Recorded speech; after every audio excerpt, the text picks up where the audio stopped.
Or this TV show. Welcome home, everybody, to another episode of Do You Remember This Movie? Or this movie.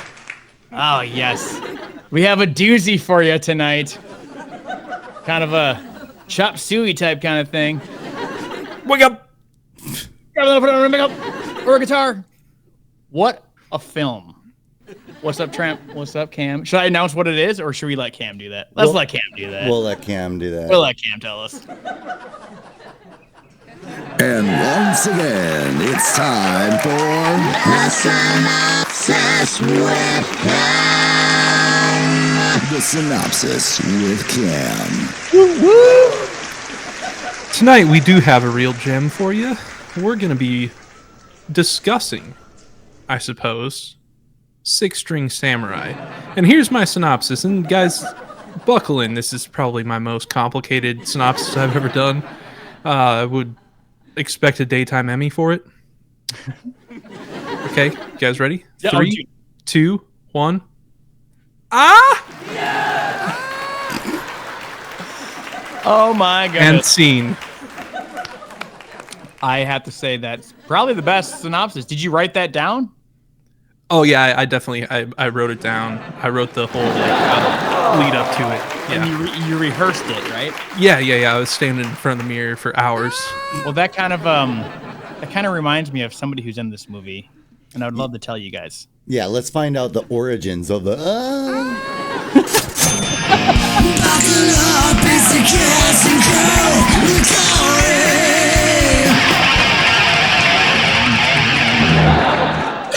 Nice. Well, first off, let me just go through a couple character names in this movie, okay? So you have Psycho, you have Red Elvis 1, 2, 3, 4, you have Head Pin Pal. Red Elvis is the name of the band. Oh, okay, that's in the band. So, I think isn't it Igor and the Red Elvises? Okay, yeah, and that's the band that plays that supported they made the soundtrack of the movie as well. Right, and then you have Death, which is a guy named Lex Lang. He has a picture on IMDb. But he's just the voice of Death. That was a fun one. Yeah. You have the owner's wife. You have guitar solo, grungy space suitor, underground dweller, number 45. That's Donnie Box. But let's get to the most important characters of them all. You have Justin McGuire, who plays the kid. And his most famous line is what, Cam? Yes, that is the kid. That's what he's mostly known for. That sound. Next up, we have Jeffrey Falcon, who actually is the writer of this movie, but he's mostly known for being in a plane crash. Allegedly. Yeah, allegedly, of course. So, and that's what I got, guys. You know, that's our cast and crew. And let's jump into it. If you haven't seen this movie, definitely go watch it. Definitely. And if you want to to get really into it, if you read the script, if you took 4 minutes and read all the dialogue in the movie before you watch the movie, you would make sure you catch all the lines. So all right, so yeah, because that kid, I mean, it must have been just her, difficult to learn all of that, and as such a young child. What do you okay? Before we get totally into it, and we'll talk more about the kid too, but what do you think the audition was like? just next. One more time with feeling, my boy. With feeling, my boy. Yeah, that was actually the last cast member that they got was that kid. His agent was like, "You're blowing it. You're blowing it. You're blowing it." Next thing you know, you're just going to be doing stunts for the rest of your life, which is what you need to go do. Surprise! Oh, I'm sorry. He played clown in Clown Nation. I think the agent was like, "All right, practice your vowels," and he's like, "Unique New York, unique New York, no, Okay, we shoot, and that's the podcast, guys. No. Yeah. So the movie starts out. I thought it was just going to be a completely different movie with this opening scene.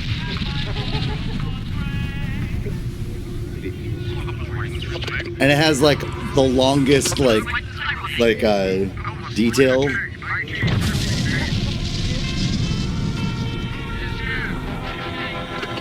I like it that it was just test footage. It's not like. So this took I did not read this the first time I watched this movie. I didn't care yet.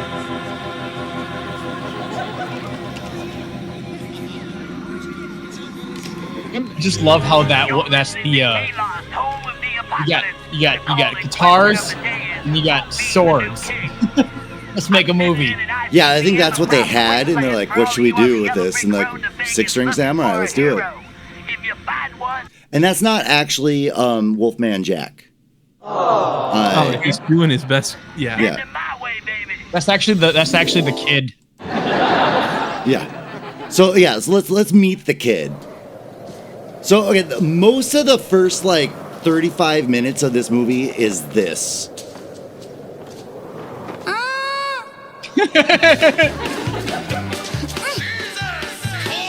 So I couldn't figure out who he reminded me of. It really bugged me.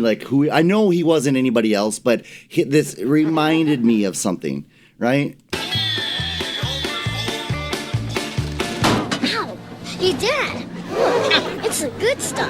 None of that pussy skull. Right, Dad? Dad? Mom! Dad! I don't know. The kid. Where are you? That's pretty close. Yeah. A little bit of vibes from the kid from Road Warrior too. Oh yeah. Yeah, the little boomerang kid. Maybe kind of like a lost boy from Peter Pan. Not the vampire. Yeah, it's almost like the entire movie is just a mishmash of ideas from other movies. Well, and also I was gonna clip it, but have you ever watched Cowboy Bebop?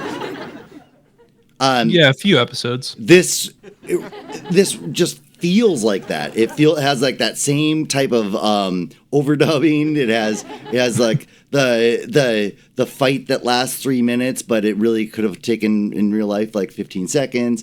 There's just the jumping for no reason, the spinning for no reason. It felt like, and so I looked it up, and they both came out the same year. So that must have been just what a part of our culture wanted at the time, and these two different companies decided to make the same thing. So I wanted to show, I know we kind of introduced him earlier in the movie, but I wanted to show him that I think this is a good spot to meet the main character, Buddy, right? So just take a look at this here. This is that Red Elvis band playing, but we'll get to it in a second.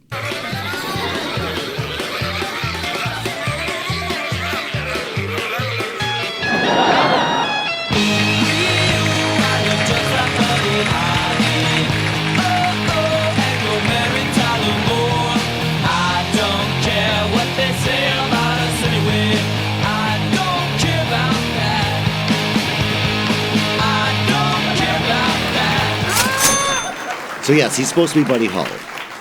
Yeah. And that's but with very post plane crash glasses. Yes. So anyway, that's the whole movie really. But let's watch more. Cam brought this scene up. Maybe you were good once. What are you looking at? But now, everybody knows you're just a washed-up rocker who can't tell a six-string from a shot. So I think what the kid did here when he ate the entire egg shell and all, I think what he was doing, I think he, throughout the movie they're all eating like candy balls, gumballs. Like gumballs. Yeah. And I think that I don't know if they're all gumballs because he bounces that one on the street. But I don't know if they're the hard candy like a gobstopper or something. But I think that maybe that's what the kid thought it was going to be. I don't know. But the egg is weird. And I went back and forth. I watched this scene probably 3 times. So I was trying to figure out. I'm like, is that a hard-boiled egg? And I'm like, but why would they have a hard-boiled egg in this environment? And then I thought, Well, what are they going to boil it in? The toilet water? Well, right. Well, and that's why I came to the conclusion that it's probably just a regular egg. But like, you don't hear like a crunch or anything, do you? Yeah. It's just. Well, did you continue the scene where it like shows the shell? Yeah. coming You out do of his see a mouth? little piece. Yeah. Yeah. Okay. Yep. Okay. And that was the final conclusion of what is it, a hard shell or a soft shell taco? Probably not even worth killing. But So these are the pin pals. So through our texts about this movie, where everybody's comparing it to Mad Max, is what one of you guys said. What's another one? Corey, what did you say it was like? I had said I got some Quentin Tarantino vibes. Yeah, because of probably because of like the rockabilly surf rock. Well, like even in the very beginning, just like the camera angles and the shots and like the music, just very got those vibes. You had said I thought that it looked like a Sam Raimi movie. Yeah. But yeah, the Mad Max is definitely there. But the like editing of it is like very Sam Raimi, and all the like terrible cuts that Trent mentioned earlier are very fun. You could tell that he was definitely influenced by those actors. I feel like. Well, and I feel like the different gangs of the different factions that you see, like the pin pals and the they all have like a theme. Kind of reminded me of the Warriors. Yeah. Oh yeah. But I wanted to show that these guys actually went the extra mile. Like, do you remember? Did you ever see Mystery Men? Where the Disco Boys or whatever? He's like, you guys have guns? Shouldn't you have like gold chains? Like fit your theme. And these guys do fit the theme maybe here. we kill you anyway.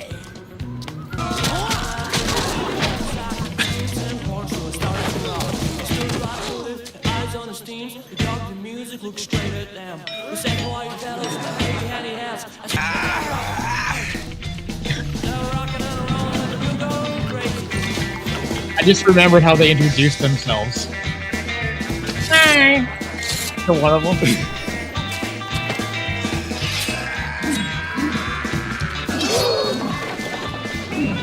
Anyway, I like sound effects with the pins falling. Yeah, I like the pin the pin knives. Also, before he went to stab him, he was going nah, and so there's a lot of like telegraphing your intentions in this movie, Big time, yeah. and then I also wanted to show that Cam, maybe you can explain the audio, the dialogue. What's going on? It's just like the whole movie is overdubbed, other than the kid going ah. Like I would think that's done too. Oh, that very well could be, to the point where Wav even mentioned it in the cast and crew. There's multiple cast credits that are just the voice of blank character that they just brought everyone in because maybe it was like a windy desert or something. I have no idea, or maybe it was intentional. By the end, I thought it was probably intentional, it feels like out of place, like a kung fu movie, like a dubbed kung fu movie. Yeah, and the main character, our buddy here, he was in. I think the only other movies he was ever in was like made in China kung fu films. So he was just used to working that environment, maybe? I don't know. But it was very distracting for the first, 13 to 15 minutes. And then after that, I was like, okay, it's fine. Yeah, in 1989, he was in Burning Ambition as the Caucasian Killer. Nice. I think we've all played the Caucasian Killer. But you throughout the movie, everybody... I think what happened, I guess I don't know if these people ever had dialogue, but it feels like some of it was just replaced with grunts and moans, right? Yeah, for sure. They come into that one town and there's like a lady laying on the ground and she's just like, Yeah. It's like, wait, can we cut away from her yet? It's like, Hold the shot. And cut. We got to hit 90 minutes. Yeah, exactly. And then just to end this scene here, so this another traveler pulls up, and he's clearly supposed to be a Clint Eastwood, right? Yeah. And which I felt did not fit the era of this film. No, I not know at all. it just seemed weird. Everything else is so 50s esque, but I just thought I'd show this anyways. Damn. Guess it's not my day. Guess it's not my day. Pretty good Clint Eastwood. My favorite part about that is just how accepting of it he is. It just continues to stand in the fire. Yeah. He was just content with it, like, oh, well, dang it, I guess it's not my day. Eeyore. I don't remember which. Oh yeah, I remember what scene this is. Thanks for the ride, kid. If you didn't, if our viewers are not understanding the thing enough yet, this is really the crown moment of it, Yeah. where even the other actor in the movie is tired of it at this point. With the werewolf atomic explosion, have mercy, baby. Who will be the next king of rock and roll? Gosh, but how cool is Buddy there? Just thanks for the ride, kid.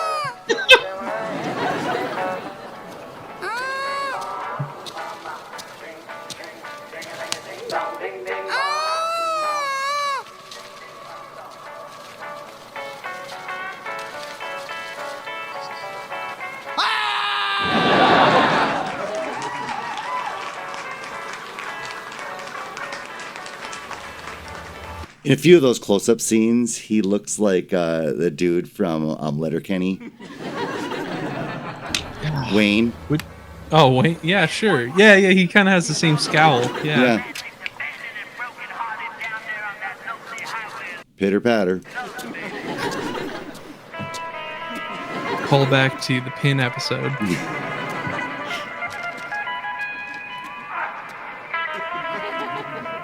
All right. You ever try? I put this scene in here because Cam wanted the windmill town people. They just call them windmill people. Yeah, I thought that was so funny. I was laughing so hard. Why the wind shear alone on a pink golf ball. I like the wife. Take the head clean off a 90-pound midget at over 300 yards. So, Yep. you don't have a ratchet. Can I get you anything? Some coffee? Would you like some candy? Here, would you like some candy? Can I get you anything at all? Is there a name for these type of shots where like they do like the close up of like the face? Don't you think this is a nice family, kid? Look, they're a little strange, but they're better than what's inside. it's called art film submission. Yeah, something like art. You play, Jed? Have some candy. I definitely got some dark backward vibes from like scenes like that. Yes. Slugger. The overacting. Yeah. Well, and then so they were. Wait, do we see that? Or I don't know how far we went with that clip or what this clip is, but like they were cannibals, right? Yeah, they're gonna eat the kid. And they're gonna eat the kid, and That's then why all they're trying to give him and- candy. They're trying to get him plumped up. Yeah, All and- sweet. And that's like you said. That's when the windmillers or whatever showed up. The windmill people show up. Did you show that scene, Trent? Did you show the samurai killing the windmill people? Okay, basically these people walk out of a windmill farm, and they look like astronauts, and the cannibals are terrified because windmill people are here, and then the samurai just shows up and just slaughters them all, and it's a great scene. This movie is so good. And so, there was like they bought like vacuum packs and then put bubbles on their heads, and that was the windmill people. Well, I feel the windmill bad. people are very underrated part of this film. Well, I feel bad because that must be the scene that you said, please include all of this. Because no, I did that with a few because they were well, so really good. I included all of this scene, and I was like, really, the whole thing? And I'm like, but Cam wanted it. Oh yeah, this is great. So I'll just take a moment of silence. Wonder where I could trade the kid for a ratchet. Yeah, he's looking for a ratchet, and the cannibal people had a ratchet. They said they didn't, but they did. And they already took the car. Why Yeah. does he need a ratchet anymore? What? Oh, he needs a ratchet for the bike now. Oh yeah, this is where he just What, kid? entertains the kid. And he did all these stunts himself. I saw that. Yeah.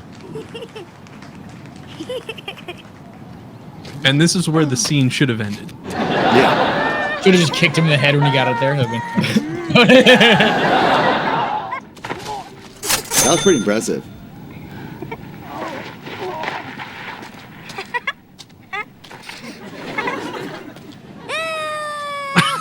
God, this kid sucks so much. Like, I cannot stand him.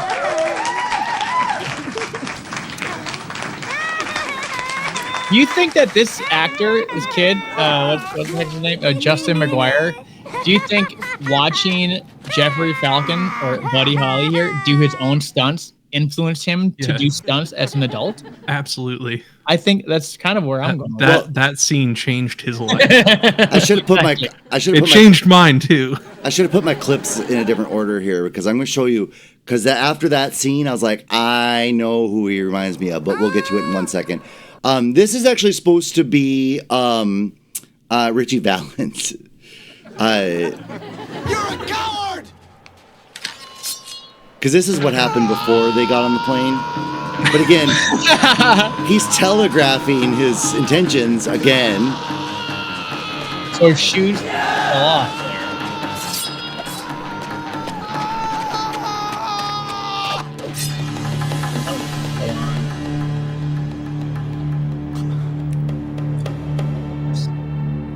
La Bumba this. That would have been a great line.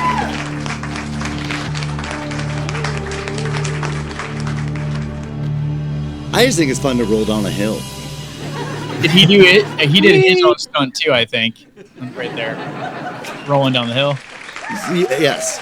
And then Cam, this is the other scene I thought you meant to also include the entire thing of, which I do think it's a fun scene. Yeah, it is. But this kid is not gaining any points with me with this scene either. At this point in the movie, you're deaf to him going, ah! So they're being attacked by Death and his cronies here. None of the three archers have a quiver. Yeah, they just keep shooting the same arrow. And they're just arrow after arrow after arrow. And missing multiple times.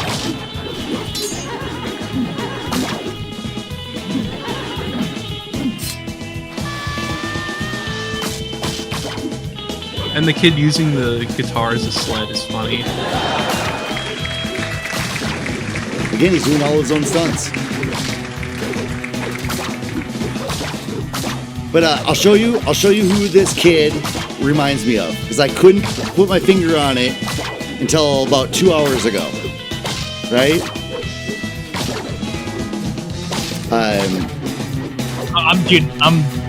Suspense is killing me. Okay, he just started from the top of the hill.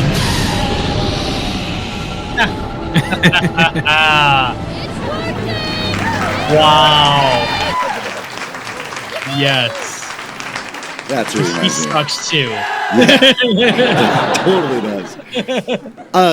So I kind of just went right to the end, but the kid's been like, he has his water, right? And he puts his water on Death and kills Death. But what does he do before that, Trent? I don't know. Remind me. He spits on him. Oh, he spits on him and it burns his hand. He spits on his hand and then he starts to melt. And I was like, yeah! Well, I was great.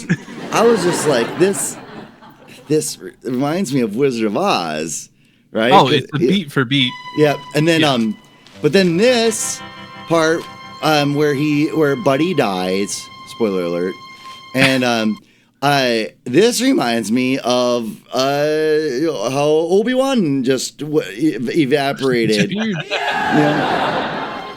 And we get to see his Force ghost in a few minutes. Yeah. Actually, a few seconds.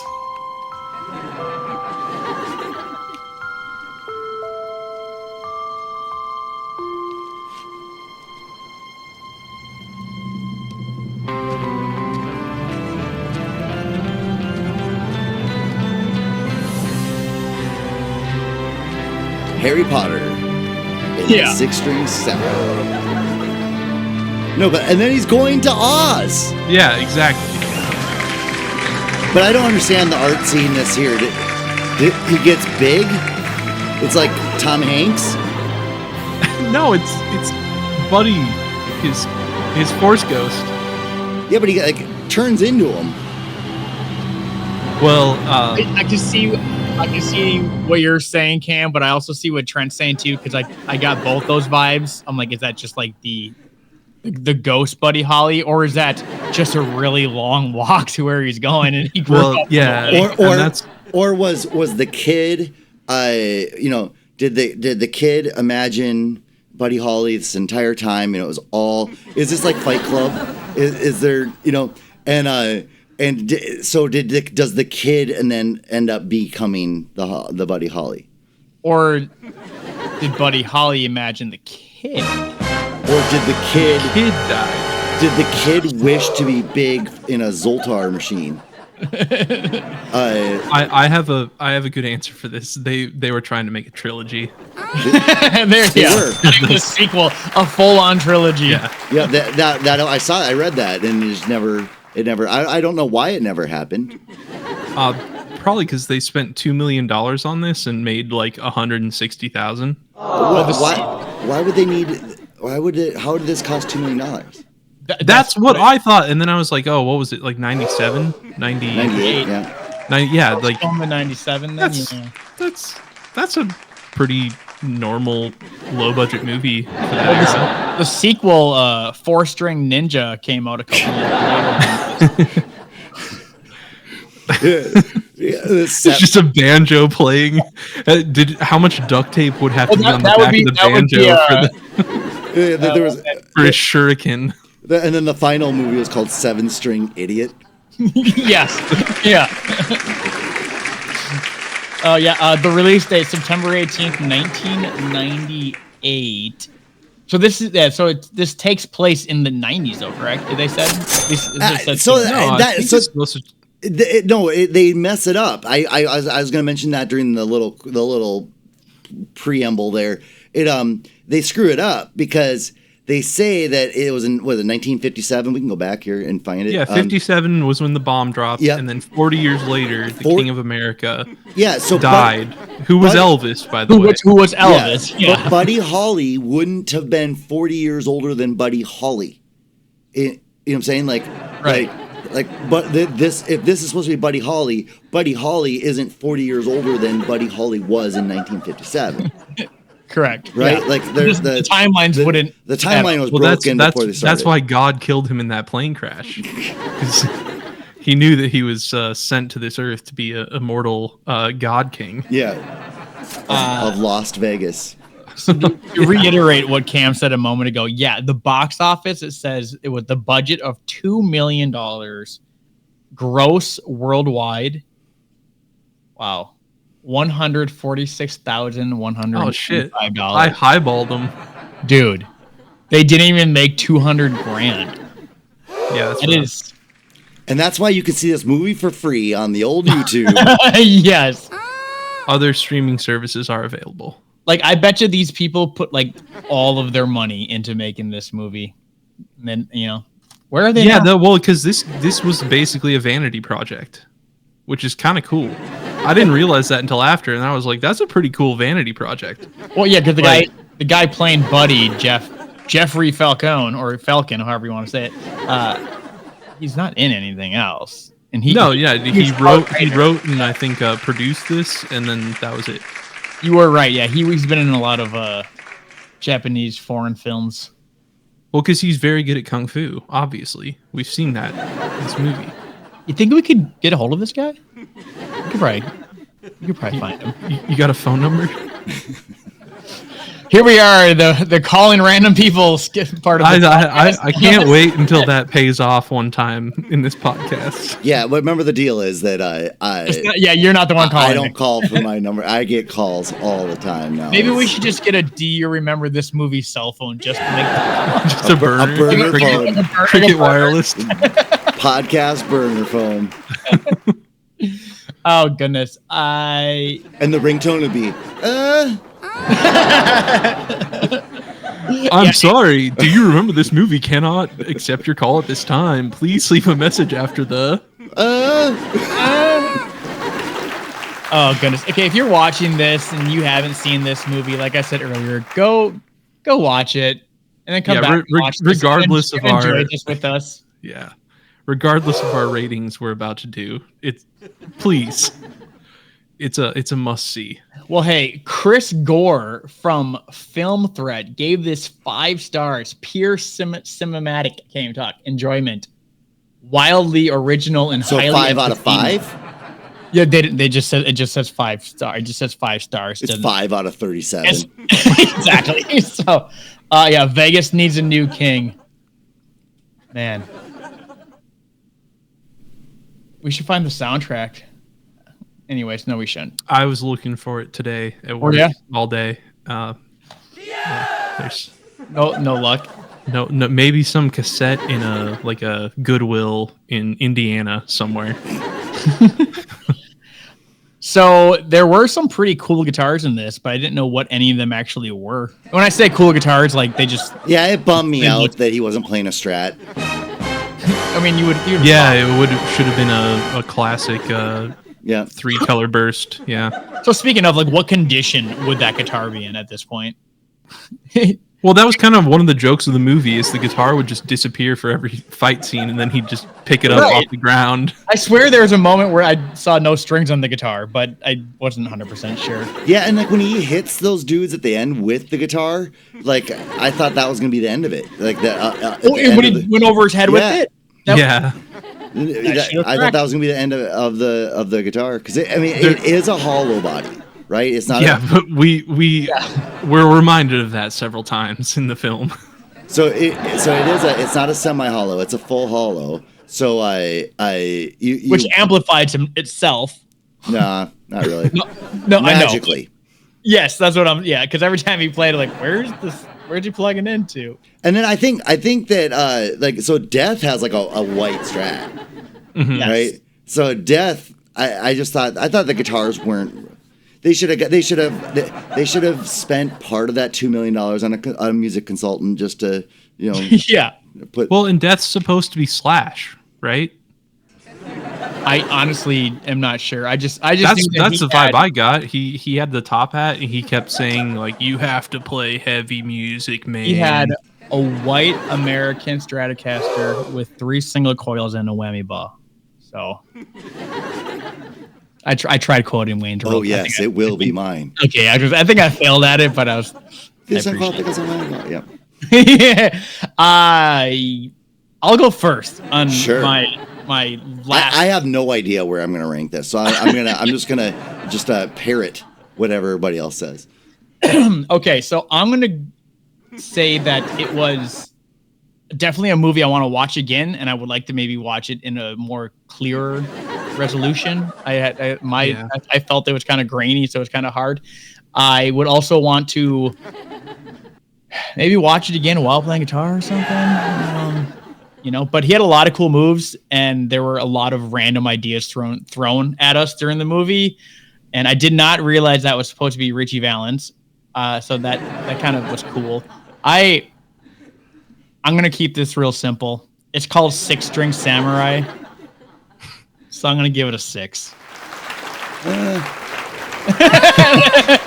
Was that? Were you quoting something or disagreeing? No, just quoting the movie. My favorite quote. I'm quoting Cam's synopsis. Is what I said. I'm just quoting the movie. That's all I got. But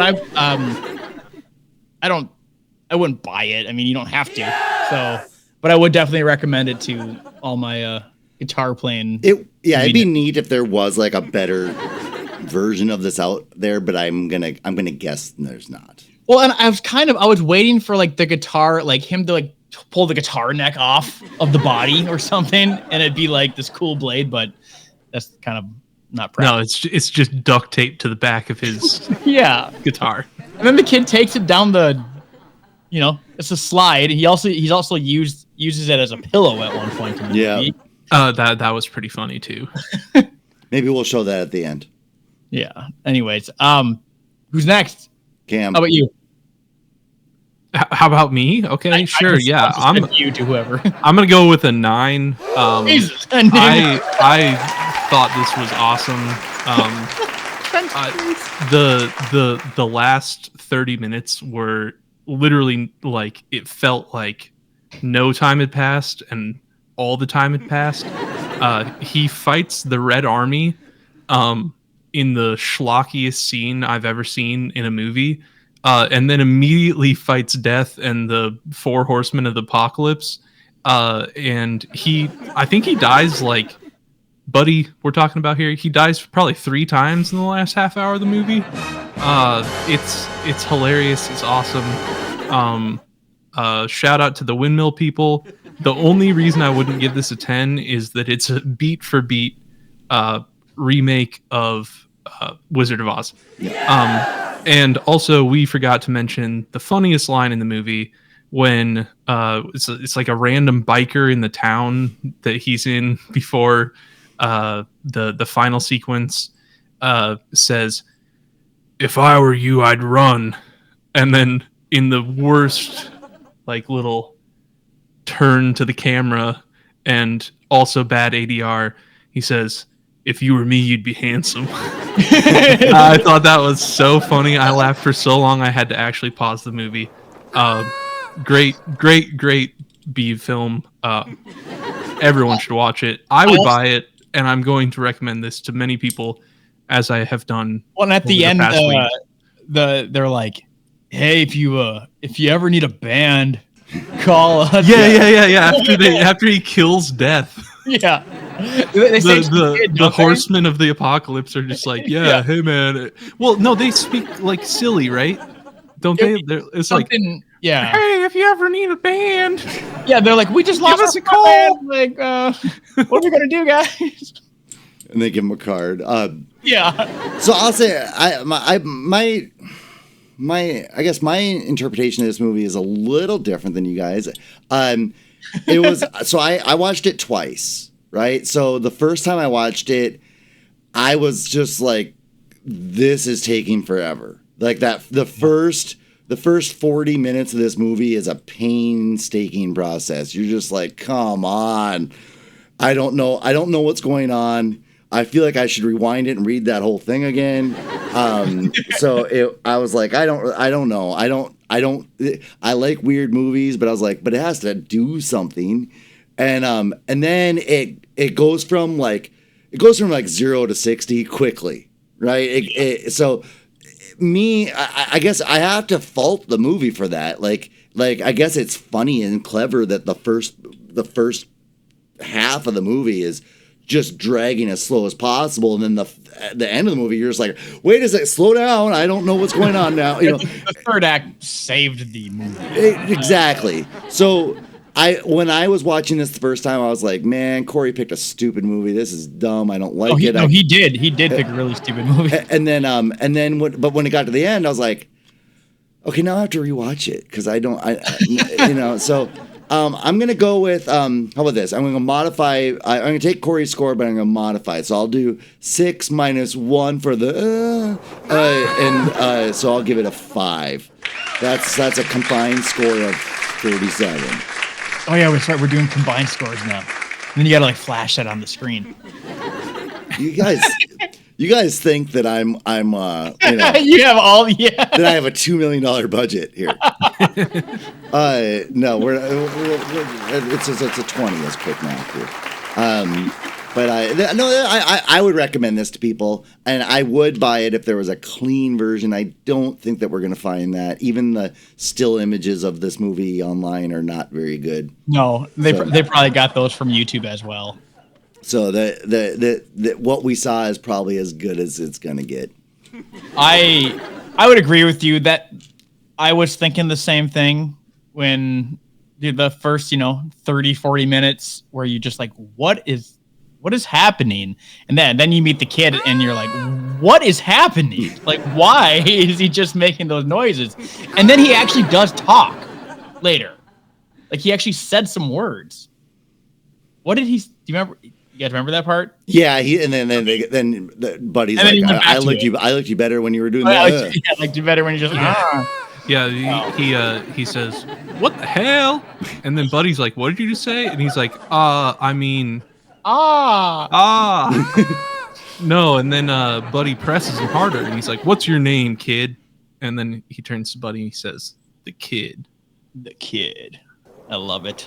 So what rock star is the kid supposed to be? That's a great question. I would imagine. Every member of Hanson. I'm gonna say Leif Garrett Sure. or Donny Osmond. Or What about Hanson, guys? I like the Hanson. Did he grow up to be the Prince of Darkness? For a timestamp in life, R.I.P. Ozzy. All right, I'll just say it. Yeah. I cannot. When this comes out in September, Yeah. people are like, you guys need to turn your feed on because you guys are way late. Hey, whatever gets some comments down there, right? My favorite one is where you said it was when you said how cold it was. And sure. I don't think I posted it until like May. Man, it's like negative degrees out there today. Yeah. Yeah. It's cold out there.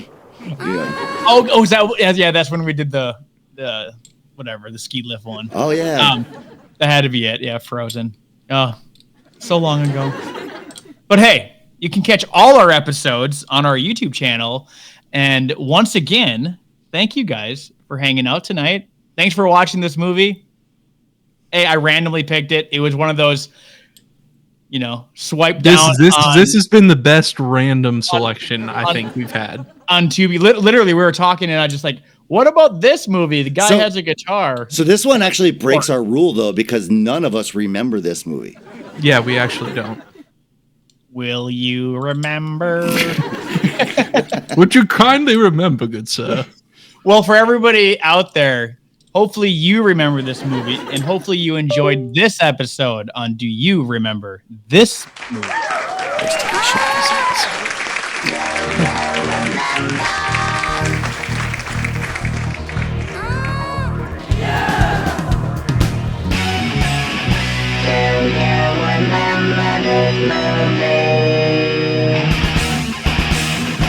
Or this TV show.